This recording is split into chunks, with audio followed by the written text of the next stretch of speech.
नमस्कार, आप देख रहे हैं रफ्तार मीडिया। मैं हूं आपके साथ रक्षंदा खान। आगे आप मेरे साथ देखेंगे उत्तराखंड की तमाम छोटी बड़ी खबरें विस्तार से, लेकिन उससे पहले नजर डालते हैं इस वक्त की हेडलाइंस पर। मन की बात कार्यक्रम में प्रधानमंत्री नरेंद्र मोदी ने आतंकवाद पर साधा निशाना, कहा आतंक के खिलाफ होगी आर पार की लड़ाई। महेंद्र भट्ट बोले आतंकियों और उनके सरपरस्तों को नहीं बख्शेगी सरकार। चारधाम यात्रा पर आने वाले 77 पाकिस्तानी श्रद्धालुओं के रजिस्ट्रेशन रद्द। यात्रा मार्गों पर सुरक्षा के होंगे कड़े इंतजाम। पहलगाम हमले के बाद अलर्ट मोड पर सरकार। कश्मीर में आतंकवादी गतिविधियों के बाद उत्तराखंड पर बढ़ेगा पर्यटकों का भार। पर्यटकों की बढ़ती संख्या को लेकर पुख्ता तैयारियों के दावे कर रही सरकार। कांग्रेस ने भी दी सलाह। 30 जून से शुरू होने वाली कैलाश मानसरोवर यात्रा की तैयारियां तेज। तीर्थ यात्रियों के लिए किए गए खास इंतजाम। 700 से ज्यादा तीर्थ यात्रियों के पहुंचने की संभावना। हेडलाइंस के बाद बुलेटिन में खबरें विस्तार से। और बात सबसे पहले करते हैं प्रधानमंत्री नरेंद्र मोदी की। रविवार को प्रधानमंत्री नरेंद्र मोदी ने मन की बात कार्यक्रम के जरिए देशवासियों को संबोधित किया। इस दौरान उन्होंने कश्मीर में हुए आतंकी हमले की न सिर्फ कड़ी निंदा की, साथ ही उन्होंने कहा कि आतंकवाद पर कड़ी कार्रवाई की जाएगी। उन्होंने ये भी कहा कि देशवासियों को वो पूरा आश्वासन देते हैं कि वो लोग सुरक्षित हैं। वहीं राजधानी देहरादून में भाजपा प्रदेश अध्यक्ष महेंद्र भट्ट ने कहा कि पूरे देश में आतंकी घटना को लेकर आक्रोश है। घटना को अंजाम देने वालों को बख्शा नहीं जाएगा। देश के प्रधानमंत्री जी ने भारत के नागरिकों के मत को बोला। मुख्य रूप से पहलगाम की जो घटना हुई, उस घटना में उन्होंने भारत के नाम विश्वास दिलाया कि बहुत जल्दी इस प्रकार से जो आतंकवादी गतिविधि के लोग हैं उनको बख्शा नहीं जाएगा। भारत की एकता को, भारत की अखंडता को जिस प्रकार से, खासतौर कश्मीर की शांतवादियों को इस प्रकार से पुनः दूषित करने का प्रयास किया जा रहा है, बहुत जल्दी ऐसे सभी आतंकवादियों को उसका सबक सिखाया जाएगा। और जिस स्थान से उनको ये प्रशय मिल रहा है, वह स्थान भी अब ऐसे प्रशय का केंद्र न बने, इसके लिए सरकार कटिबद्ध है, उसके लिए प्रयास होंगे और भविष्य में कड़ी कार्रवाई होगी। वहीं मुख्यमंत्री पुष्कर सिंह धामी ने सरकारी आवास से केदारनाथ धाम के भंडार के लिए वाहनों का फ्लैग ऑफ किया। साथ ही उन्होंने बद्रीनाथ, केदारनाथ, गंगोत्री और आदि कैलाश के लिए चिकित्सकों के दल को भी रवाना किया। इस मौके पर सीएम पुष्कर सिंह धामी ने कहा कि सरकार की पूरी कोशिश है कि तीर्थ यात्रियों को सभी सुविधा मुहैया कराई जा सके। चारधाम यात्रा की तैयारियां पूरी तरह से हो चुकी हैं और लोग उत्साहित हैं। हर साल जो अलग अलग तरीके से सेवा के कार्य करते हैं, चाहे वो भंडारे के रूप में हो, चिकित्सा दल के रूप में हो, अन्य सहायता शिविर हों, यात्रा में सहयोग करने के लिए अनेक स्थानों पर लोग अपने अपने अलग अलग तरीके से काम करते हैं। सभी लोग बहुत उत्साहित हैं और ये एक तरह से बहुत बड़ा मैं कहूँ कि पर्व भी कहिए इसको, और एक तरह से राज्य के लिए एक बहुत लोगों को इसका इंतज़ार रहता है कि चारधाम यात्रा आएगी तो जहां हमारे यात्रा में सहयोग करने वाले स्टेक होल्डर्स, हमारे व्यापारी बंधु, होटलियर्स, हमारे गाइड, टैक्सी वाले, दुकान वाले, व्यापारी, सभी लोगों को इंतज़ार रहता है और बड़ा उत्साह रहता है। अभी 2 दिन पहले मैंने ऋषिकेश में जाकर जो चारधाम यात्रा का हमारा जहाँ से शिविर है, उस शिविर में जहाँ रजिस्ट्रेशन होते हैं, अन्य व्यवस्थाएं होती हैं, पहला पड़ाव होता है, वहाँ जाकर भी व्यवस्थाओं को देखा था। कश्मीर के पहलगाम में हुए आतंकी हमले के बाद उत्तराखंड पर्यटन विभाग ने बड़ा कदम उठाया है। विभाग ने चारधाम यात्रा पर आने वाले 77 पाकिस्तानी श्रद्धालुओं के रजिस्ट्रेशन को रद्द कर दिया है। उधर कैबिनेट मंत्री सतपाल महाराज का कहना है कि जिस तरह से कायराना घटना को अंजाम दिया गया है, उसके बाद ये कड़ा फैसला लिया गया है। उन्होंने बताया कि यात्रा मार्गों पर सुरक्षा के कड़े इंतजाम किए गए हैं। इसके साथ ही सरकार की कोशिश है कि श्रद्धालु अच्छा अनुभव लेकर देवभूमि से जाएं। पहलगाम की घटना बहुत ही दुर्भाग्यपूर्ण है और वैश्विक घटना है। मैं उसकी कड़ी निंदा करता हूं और जो दिवंगत आत्मा हैं उनको श्रद्धांजलि अर्पित करता हूं और भगवान से प्रार्थना करता हूं कि उनको अपने श्री चरणों में स्थान दें। हमारे जो पर्यटन केंद्र हैं, पर्यटन की जगह हैं, वहाँ पर निश्चित रूप में लोग जा रहे हैं और वहाँ पर सुरक्षा तैनात होनी चाहिए। इसके साथ साथ टेररिज्म और टूरिज्म एक साथ नहीं जा सकता है। तो मैं ये कहना चाहूँगा कि इस समय हमारे उत्तराखंड के अंदर जो हमारी यात्रा चालू होने वाली है, उसके लिए हम लोग जो है केदारनाथ के अंदर हमारे पास जो पंजीकरण हुआ है 7,23,074 लोगों का पंजीकरण हुआ है। जो पाकिस्तान के नागरिक होंगे उनका रजिस्ट्रेशन कैंसिल होगा, वो चार धाम यात्रा नहीं कर पाएंगे, ये हमने निर्णय लिया है। उनका वीज़ा भी वैसे समाप्त हो रहा है, उन सबको पाकिस्तान लौट जाना चाहिए। इनकी संख्या क्या होगी? ये 77 के करीब संख्या है जो हमारे पास आई है, पर निश्चित रूप में कोई भी पाकिस्तानी जो है वो यात्रा नहीं कर पाए। जम्मू कश्मीर में हुए आतंकी हमले के बाद अब उम्मीद जताई जा रही है कि पर्यटकों का रुख उत्तराखंड की ओर हो सकता है, क्योंकि आतंकी हमले के बाद कश्मीर के लिए 20 से 40% बुकिंग में कमी आई है, जबकि उत्तराखंड और हिमाचल में पर्यटकों की मांग बढ़ती जा रही है। ऐसे में पर्यटकों की सुरक्षा को लेकर क्या कुछ इंतजाम किए जा रहे हैं, सरकार कितनी तैयार है, आइए इस रिपोर्ट में देखते हैं। पहलगाम में हुए आतंकी हमले के बाद जम्मू कश्मीर में पर्यटन पर गहरा असर पड़ा है। इस हमले के कारण कश्मीर की यात्रा रद्द करने की मांग बढ़ गई है और पर्यटक अब सुरक्षित माने जाने वाले स्थान जैसे कि हिमाचल प्रदेश और उत्तराखंड का रुख कर रहे हैं। टूर ऑपरेटर्स की माने तो कश्मीर के लिए बुकिंग में 20 से 40% की कमी आई है, जबकि उत्तराखंड और हिमाचल में पर्यटकों की मांग बढ़ रही है। ऐसे में सुरक्षा के लिहाज से उत्तराखंड पुलिस पर्यटक स्थलों पर अब चेकिंग अभियान चलाने जा रही है। विशेषज्ञों का मानना है कि अगर स्थिति नहीं सुधरी तो कश्मीर के पर्यटन उद्योग को लंबे समय तक नुकसान हो सकता है, जिसका फायदा उत्तराखंड जैसे राज्यों को मिल सकता है। पर्यटन मंत्री सतपाल महाराज का कहना है कि उत्तराखंड में गढ़वाल और कुमाऊं में बहुत सी ऐसी जगहें हैं जहां पर्यटकों को डाइवर्ट किया जा सकता है और सरकार पूरी तरह से आने वाले पर्यटकों की सुख सुविधा को लेकर तैयार है। इसके लिए हमारे पास, आप जानते हैं कि कुमाऊं का इलाका है, हमारे पास वैकल्पिक मार्ग हमने खोले हैं। हमने ये भी प्रचार किया है कि डाइवर्सिफाई हम कर रहे हैं टूरिज्म को, ताकि अन्य स्थान जाकर के आप जाके अवलोकन कर सकें और इस बीच में आप रजिस्ट्रेशन भी करा सकें। तो हमारे पास काफी विस्तृत इलाका है। आपको पता, गढ़वाल का, कुमाऊं का इतना बड़ा विस्तृत इलाका है जिसको कोई सीमा नहीं है। लोग वहां जाके अपना समय व्यतीत कर सकते। महाराज जी, वही कि चार धाम निश्चित रूप में हमारे और जो स्थान हैं जहां पर हमने डाइवर्सिफाई किया है, जिसमें हमने सर्कल्स बनाए हैं, 12 गढ़वाल के, 12 कुमाऊं के। उसके अंदर हमारे पास काफी क्षेत्र कुमाऊं का है, काफी क्षेत्र गढ़वाल का है। बहुत नया क्षेत्र है जहां लोग जाकर के और जो है आनंद ले सकते। वहीं दूसरी तरफ प्रदेश में चार धाम यात्रा है। ऐसे में कांग्रेस तीर्थ यात्रा की तैयारियों को लेकर भी सरकार को हिदायत देती नजर आ रही है। कांग्रेस के प्रदेश उपाध्यक्ष सूर्यकांत धस्माना का कहना है कि कश्मीर में जिस तरीके से आतंकवादी गतिविधियां हुई हैं, उसके चलते अब पर्यटकों का लोड उत्तराखंड और हिमाचल में पड़ेगा। इसलिए सरकार को ज्यादा सतर्क रहने की जरूरत है और सावधानी बरतने की भी आवश्यकता है।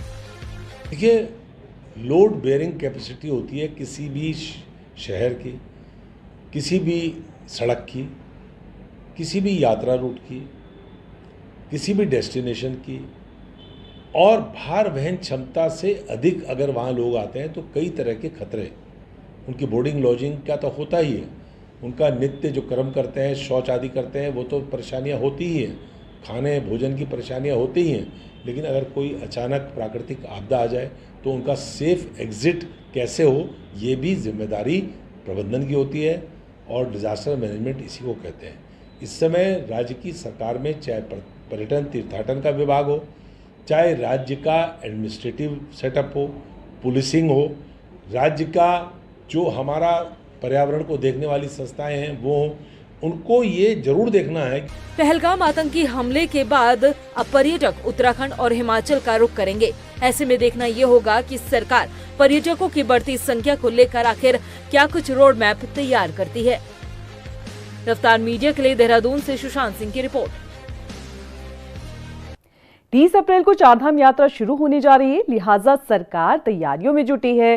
गढ़वाल कमिश्नर विनय शंकर पांडे की माने तो चारधाम यात्रा में किसी भी तरह की कोई दिक्कत ना हो, इसको लेकर खास तैयारी की जा रही है। साथ ही बैठकों का दौर भी जारी है। उन्होंने बताया कि पिछली चारधाम यात्रा से सबक लेते हुए इस साल यात्रा की तैयारियों को पुख्ता किया गया है।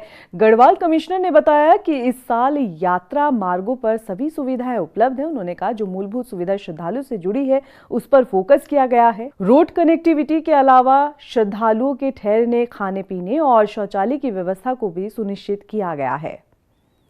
देखिए, इस बार चारधाम यात्रा को हम लोगों ने पिछली चारधाम यात्रा में जो कमियां हुई थी उन कमियों पर काफ़ी विचार विमर्श किया और पिछली यात्रा समाप्त होते ही माननीय मुख्यमंत्री जी की अध्यक्षता में तुरंत बैठक हुई थी। माननीय मुख्यमंत्री जी का ये निर्देश था कि जो पिछले वर्ष की यात्रा संपन्न हुई है उसमें क्या क्या कमियां रही हैं, कहाँ कहाँ पर हमें दिक्कतों का सामना करना पड़ा, उन सब की एक होलिस्टिक अप्रोच लेते हुए एक उसका समाधान निकलना चाहिए। माननीय मुख्यमंत्री जी के स्तर से 3 बैठकें हुई, चीफ सेक्रेटरी लेवल पर हुई। मैंने स्वयं भी सभी संबंधित जनपद के जिलाधिकारियों के साथ, वरिष्ठ पुलिस अधीक्षक और जितनी कार्यदायी संस्थाएं हैं उनके साथ बैठकें की। हम लोगों की 30 अप्रैल से प्रारंभ हो रही है। 2 कपाट 30 को खुलेंगे गंगोत्री यमुनोत्री जी के, और 2 मई को बाबा केदार के, और 4 को बद्रीनाथ जी के कपाट खुलेंगे। रविवार को मुख्य विपक्षी दल कांग्रेस ने गैरसैंण में चक्का जाम किया और सरकार पर ग्रीष्मकालीन राजधानी गैरसैंण की अनदेखी का आरोप लगाया। बता दें कि कांग्रेस के इस प्रदर्शन में पार्टी का हर बड़ा नेता मौजूद रहा। इस दौरान कांग्रेसियों ने जमकर बीजेपी सरकार पर निशाना साधा। कोरोना के बाद विश्व प्रसिद्ध कैलाश मानसरोवर यात्रा एक बार फिर से शुरू होने जा रही है। भारत और चीन सरकार की बातचीत के बाद यात्रा को हरी झंडी मिली है और इस बार कैलाश मानसरोवर यात्रा किस तरह होगी, क्या कुछ खास व्यवस्था रहने वाली है, आइए इस रिपोर्ट से समझिए। 30 जून से विश्व प्रसिद्ध कैलाश मानसरोवर यात्रा की शुरुआत होने जा रही है। उत्तराखंड के पिथौरागढ़ जिले के धारचूला और सिक्किम के नाथुला से यात्रा की शुरुआत होगी और इस यात्रा को लेकर तीर्थ यात्रियों में खासा उत्साह देखने को मिल रहा है, क्योंकि कोविड के 5 साल बाद यात्रा शुरू होने जा रही है। दरअसल कोविड महामारी और भारत चीन सीमा पर पैदा हुए तनाव के कारण कैलाश मानसरोवर यात्रा को साल 2020 में रोक दिया गया था। खासतौर पर गलवान घाटी में हुई झड़प के बाद दोनों देशों के बीच रिश्तों में खटास आ गई थी, जिसके चलते यात्रा स्थगित कर दी गई थी। लेकिन अब 5 साल के लंबे इंतजार के बाद कैलाश मानसरोवर यात्रा फिर से शुरू होने जा रही है। भारत सरकार के विदेश मंत्रालय, कुमाऊं मंडल विकास निगम और ITBP के सहयोग से इस यात्रा को आयोजित किया जा रहा है। खास बात यह है कि लिपुलेख तक सड़क बन जाने से इस बार कैलाश यात्रियों को पैदल नहीं चलना पड़ेगा। धारचूला से पूरी यात्रा वाहन से ही तय कर सकेंगे। इस साल 700 से अधिक यात्रियों को हिंदू के इस पावन तीर्थ स्थल पर यात्रा का सौभाग्य मिलेगा। कुल 15 जत्थे भेजे जाएंगे। पहले 50-50 यात्रियों के 5 जत्थे, उसके बाद 50-50 यात्रियों के 10 जत्थों को मानसरोवर जाने की इजाजत मिलेगी। 30 जून को कैलाश मानसरोवर यात्रा का पहला जत्था दिल्ली पहुंचेगा। 1 जुलाई को पासपोर्ट और वीजा की कार्यवाही के साथ ही दिल्ली में यात्रियों का मेडिकल चेकअप होगा। 2 जुलाई को ITBP अस्पताल में यात्रियों का मेडिकल चेकअप किया जाएगा। 3 जुलाई को विदेश मंत्रालय की ब्रीफिंग, फॉरेन एक्सचेंज और कुमाऊं मंडल विकास निगम का शुल्क जमा होगा। 4 जुलाई को यात्री दिल्ली से उत्तराखंड के लिए टनकपुर पहुंचेंगे। 5 जुलाई को यात्री टनकपुर से धारचूला पहुंचेंगे। 6 जुलाई को यात्री धारचूला से गुंजी पहुंचेंगे और 6 और 7 जुलाई को यात्री गुंजी में ही रात्रि प्रवास करेंगे और उसके बाद 8 जुलाई को यात्री गुंजी से नाभी डांग के लिए प्रस्थान करेंगे और इसके साथ ही यात्रा की शुरुआत होगी। ITBP नॉर्दर्न फ्रंट के IG संजय गुंजियाल ने बताया कि 30 जून को कैलाश यात्री सबसे पहले दिल्ली पहुंचेंगे। दिल्ली से अपने पासपोर्ट और वीजा की कार्यवाही करने के बाद मेडिकल जांच के बाद यात्री उत्तराखंड के लिए रवाना होंगे। उत्तराखंड में यात्रा का पहला जत्था 4 जुलाई को दिल्ली से टनकपुर पहुंचेगा। इसके साथ ही कैलाश मानसरोवर यात्रा इस बार अल्मोड़ा से होकर जाने के बजाय टनकपुर से ही शुरू होगी। थोड़ा रूट में यह है कि पहले जो 28 डेज का रहता था, अब ये क्योंकि दोनों तरफ जो इंफ्रास्ट्रक्चर डेवलपमेंट है उसके लिहाज से ये पहले दिन दिल्ली जाएंगे और दिल्ली जो नेक्स्ट 18th डे वापस दिल्ली पहुंचेंगे। इसमें रूट में थोड़ी तब्दीली आई है। जैसे मैंने बताया कि रोड जो डेवलपमेंट इस बीच हुआ उसमें अब टनकपुर के माध्यम से जाएंगे, जिसमें कि नाइट हॉल्ट पहले टनकपुर रहेगा, धारचूला रहेगा, फिर गुंजी में 2 दिन, नाभी डांग में 2 दिन।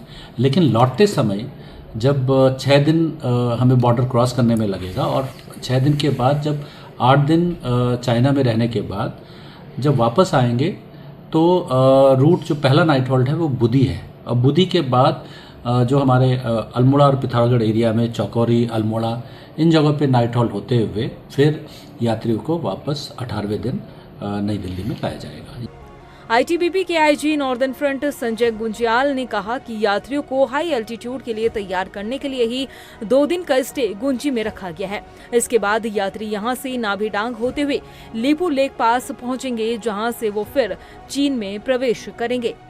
तो जो इम्पॉर्टेंट चीज़ है कि पैदल के बजाय क्योंकि बाय रोड सीधे पहुंचेंगे, तो ऐसे में एक्लिमेटाइजेशन एक बहुत बड़ा मुद्दा हो सकता था। लेकिन उसके लिए भी जिस तरह से योजना बनाई गई है कि गुंजी में ही जो लगभग 3000 मीटर से ज़्यादा हाइट पे है, वहाँ 2 दिन का नाइट हॉल्ट है और उस दौरान एक्लिमेटाइज किया जाएगा। और उसके बाद जो नेक्स्ट लेवल ऑफ एक्लिमेटाइजेशन है वो नाभी डांग में है, वहाँ पर भी 2 दिन का रखा गया, जो पूर्व में इस तरह से 2 दिन का नाभी डांग में होता नहीं था।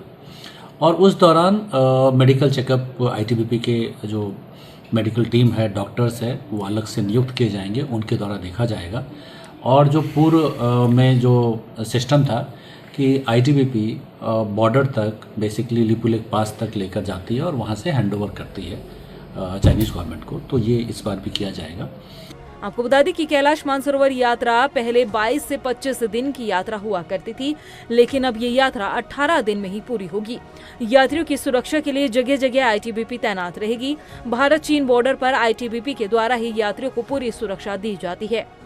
और पहले जब रूट था, उस रूट में चाहे इंफ्रास्ट्रक्चर के लिहाज से चाहे रोड ना हो या कई जगह पे मोबाइल नेटवर्क नहीं था। अब 3G 4G network already in सभी एरिया में है। इवन गुंजी में और बाकी जगह पे आप कम्युनिकेशन सिस्टम अब इस्टेब्लिश हो चुका है, तो उस लिहाज से काफ़ी एरिया डेवलप हो चुका है। और केएमवीएन ने भी जो अच्छी तैयारी की है, रहने की स्थिति भी काफ़ी बेटर हो गई है, तो उस लिहाज से ये ज़्यादा सुविधाजनक, कंफर्टेबल है।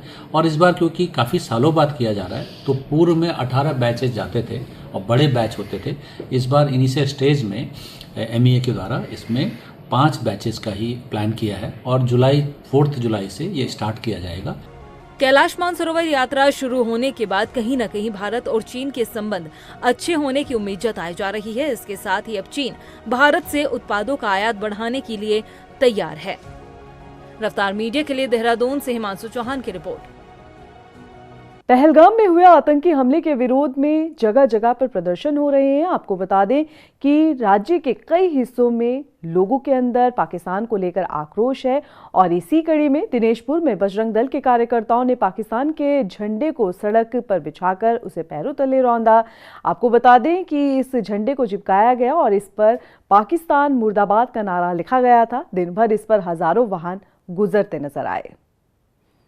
अभी बीते कुछ दिन पूर्व पहलगांव में 26 से ज़्यादा हमारे हिंदू भाइयों बहनों को मारा गया वहाँ पे आतंकवादियों के द्वारा। और कहीं ना कहीं जो आतंकवाद का कड़ी पाकिस्तान से जुड़ा हुआ है और हम इसी चीज़ का विरोध कर रहे हैं और देश भर में हर जगह जगह पे इस चीज़ का विरोध हो रहा है, ठीक है। और आज विरोध प्रदर्शन करते हुए हमने ये आतंकवाद जो पाकिस्तान का झंडा हमने यहाँ लगाए हैं, अब देख रहे हैं, और इसके ऊपर थूका जा रहा है, जूते चप्पलों से मारा जा रहा है। हर प्रकार का हम स्वागत झंडे का और इस देश का कर रहे हैं। उधर मंगलौर में भी हिंदू जागरण मंच के कार्यकर्ताओं ने पाकिस्तान के खिलाफ प्रदर्शन किया। यहां नाराज कार्यकर्ताओं ने पाकिस्तान की शव यात्रा निकालकर उसका दहन किया। इस दौरान पाकिस्तान मुर्दाबाद के नारे लगाए गए। साथ ही केंद्र सरकार से पाकिस्तान के खिलाफ कड़ी से कड़ी कार्रवाई करने की मांग की गई। और जो हृदय को द्रवित करने वाली घटना कश्मीर में पाकिस्तान के आतंकवादियों के द्वारा की गई है, और वो भी एक ऐसी जघन्य हत्याकांड जिसमें धर्म पूछकर हिंदुओं को मारा गया एक एक कर करके। आज उससे हमारा मन व्यथित है और हिंदुस्तान का हर एक हिंदू आक्रोशित है। उसी निमित्त आज हमने आक्रोश स्वरूप हिंदू जागरण मंच के तत्वाधान में, जो यहाँ के नगर अध्यक्ष हैं अपने आलोक शर्मा जी, और पूरी जो यहाँ की टीम है, उनके तत्वाधान में ये पाकिस्तान के का जो पुतला दहन किया गया है। प्रदेश भर के साथ ही चंपावत के सरकारी स्कूलों में भी बैगलेस डे की शुरुआत हो चुकी है और इस पहल के जरिए अब सरकारी स्कूल के बच्चे हर शनिवार को बिना बस्ते के विद्यालय जाएंगे और इस दिन छात्र छात्राओं को बताया जा रहा है कि सोशल एक्टिविटी, खेल, व्यवहारिक और चित्रकला की जानकारी दी जाएगी। सरकार की कोशिश है कि बच्चों के कंधों से स्कूल बैग का बोझ कम किया जाए। उधर छात्र भी इस पहल से खुश नजर आ रहे हैं। बैगलेस डे का उद्देश्य हमारे बच्चों में आज तरुण शर्मा जी और हमारे एक साउथ से चेन्नई से आए हुए राघवन साहब के द्वारा एक बौद्धिक सत्र का आयोजन किया जा रहा है। उसमें बच्चों को कैरियर काउंसलिंग के साथ साथ ही अन्य जो बहुपयोगी उनको जो अपने जो कैरियर के निर्माण के लिए आवश्यक है उसके लिए यहाँ पर हम उनको आवश्यक टिप्स दे रहे हैं। मेरा नाम दीपांशु गिरी है। मैं राजकीय इंटर कॉलेज लोहाट में पढ़ता हूँ। आज बैगलेस डे है जो हर महीने के लास्ट शनिवार को मनाया जाता है। हमें लगता है कि यह दिन महीने में 2 बार मनाना चाहिए, जिससे कि बच्चे जागरूक होंगे और स्कूल आने में उनकी खुशी होगी और इसी के दौरान वह निम्नलिखित चीज़ें सीखते हैं, जैसे खेलना, पढ़ना, लिखना और निम्न प्रकार की चीज़ें भी सीखते हैं। टनकपुर के मां पूर्णगिरी धाम में दर्शन के लिए आए श्रद्धालुओं और दुकानदारों के बीच पानी की बोतल को लेकर खूनी संघर्ष हो गया। इस दौरान बताया जा रहा है कि काफी मामला गर्माता नजर आया और घटना में 8 लोग घायल हो गए। आरोप है कि श्रद्धालुओं ने दुकानदार से पानी की बोतल खरीदी और इसकी एवज में उसने दुकानदार को पैसे दिए और दुकानदार ने 20 रुपए के बजाय 30 रुपए काट ली, जिस पर पूरा विवाद छिड़ गया। कई लोग इसमें घायल हो गए और उस दौरान पुलिस यहां मूक दर्शक की तरह बनी नजर आई। उधर अल्मोड़ा में हेड कांस्टेबल का शव मिलने से सनसनी फैल गई। जानकारी के मुताबिक हेड कांस्टेबल अनिल रावत मूल रूप से बागेश्वर के रहने वाले थे। वहीं इसी महीने 23 अप्रैल को उधमसिंह नगर से ट्रांसफर होकर अल्मोड़ा आए थे। लोगों की माने तो उन्होंने लोअर लिंक रोड के पास एक लाश पड़ी देखी, जिसकी जानकारी पुलिस को दी गई। हालांकि मौत के कारणों का फिलहाल पता नहीं चल पाया है। पुलिस को पोस्टमार्टम रिपोर्ट का इंतजार है। शाम को हमको इन्फॉर्मेशन मिली थी, एक डेड बॉडी यहाँ मिली है तसिया में और पुलिस की टीम आई है यहाँ। अभी जो हमने इसको आइडेंटिफाई किया है, ये पुलिस का एक सिपाही है, अनिल रावत नाम है इसका। इसके परिजनों को हमने सूचित कर दिया है और बाकी जो कॉज ऑफ डेथ है और बाकी चीज़ें अभी तो पोस्टमार्टम के बाद मालूम पड़ेगी।